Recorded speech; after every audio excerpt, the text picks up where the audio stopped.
За нэмэлт гишүүний асуултанд хариулъя.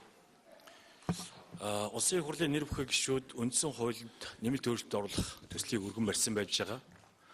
Үүнтэйгээ уялдуулаад энэ асуудлыг бүх нийтээрээ хилцүүлэх нь илүү зөвөө гэж үзсэн учраас тэр хилцүүлгийг явуулахын үүднээс бүх үндсэн хуулинд өөрчлөлт оруулах асуудлыг хилцэх хэсэг асуудлаар бүх нийтийн санд асуулга явуулъя гэж тогтоол санаачилсан байж байгаа. Тэр тогтоолоо хэрэгжүүлэхийн тулд өнөөдрийн энэ санд асуулга мөрдөж байгаа санд асуулгын хууль байна. Батлагдаад 20 жил болж байгаа боловч хэрэглэдэггүй байж байгаад сүүл батлах сонгуулийн хуулиудад зөрчилтэй ботсон учраас тэрэнд зайлшгүй өөрчлөлт оруулж байж энэ санд асуулгыг явуулах болцоотой болох үүднээс энэ бас санд асуулгын хуулинд өөрчлөлт оруулахыг давхар оруулж ирсэн байж байгаа.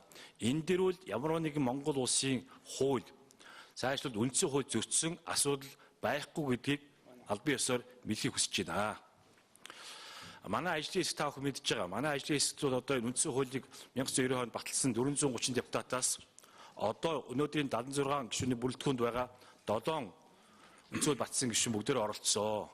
Тэгмээс бид нар л өөрсдийнхөө батсан үндсэн хуулийг зөрчих төвшингийн хүмүүс бишээ гэдгийг та бүхэн мэдж байгаа, ойлгож байгаа хаа гэж бодож байна. Тэгмээс энэ дээр үндсэн хуулийн зөрчил байхгүй.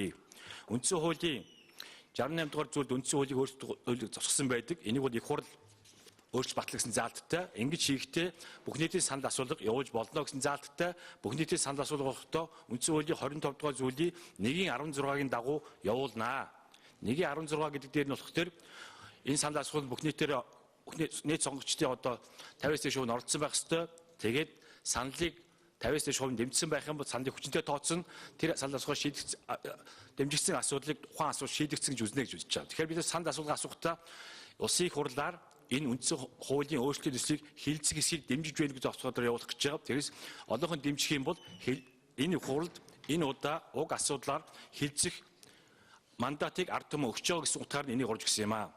Тэгээд ихтэй бид нар нэг санд асуулга явуулахдаа тодорхой хугацааны өмнө олон нийтэд орж ажиллаад энийг ард түмэнд тайлбар нь таниулаад ард түмнээс энэ үндсэн хуулийг яаж өөрчлөмөр байна, ямар өөрчлөлт оруулмаар байна гэдгийг асууя. Хизээ хийх вэ, хинээр хийх вэ гэдэг асууя.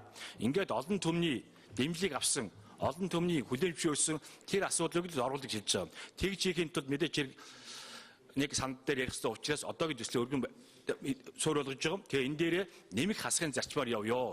Ард түмэн дэмжсэн асуудал эндээ дэмжигдээ цаашаа явна. Дэмжээгүй асуудлууд дэмжигдэхгүй үлдээд явна. Яагаад гэвэл үндсэн хуулийг хилцэхдээ зүйл заалтныг бүр хилдэг заалттай. Тэгэхээр тэн дээр нийт гишүүдийн 4/3 буюу 57 хүн дэмжсэн байж энэ үндсэн хууль өөртөө очих учраас энэ дээр бол одоо олон нийтийн дэмжлэг аваагүй асуудлууд орох үе таалгыг бол үндсэн хуулиар бид нар түгжчихсэн юм аа. Тийм учраас бидний асуудлыг олон нийтээр хилцүүлье. Үндсэн хуулийн 3 дугаар зүйлд байж байгаа Монгол улсад засгийн бүх ард түмний мэдлэлд байна гэж заасан байж байгаа. Тэгвэл тэр эрхийг нь анхудаага энэ үндсэн батлаас 23 жил дотор ард түмэндээ эдлүүлье. Энэ санд асуулгын хуулийг гаргачаад 25 жил болсон бол болоо ганц удаа ард түмээс асуугаагүй ш. Тэгвэл одоо асууя.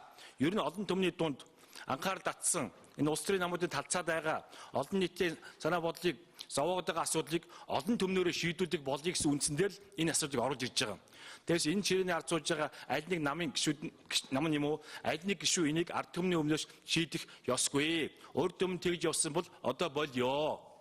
Тийм утгаар энийг ард түмнөөрөө асуудлыг шийдүүлье гэсэн утгаар энэ хуулийг өргөн барьж байгаамаа. Хууль зөрчсөн асуудал байхгүй гэдгийг дахин давтаа хэлье.